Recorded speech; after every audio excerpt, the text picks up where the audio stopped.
திங்கள் பகவான் திருமுகம் காண அங்கு கற்பக பெருமான் தொப்புள் குழியில் திங்கள் பகவான் திருமுகம் காண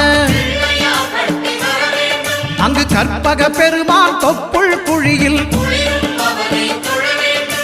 பார்க்கடல் பிறந்த சந்திர பகவான் கணபதி வயிற்றில் நிறைந்திருப்பான். எங்கள் கற்பகத்தானை கண்டவர் தமக்கு தீரா பிணிகளை தீர்த்து வைப்பான்.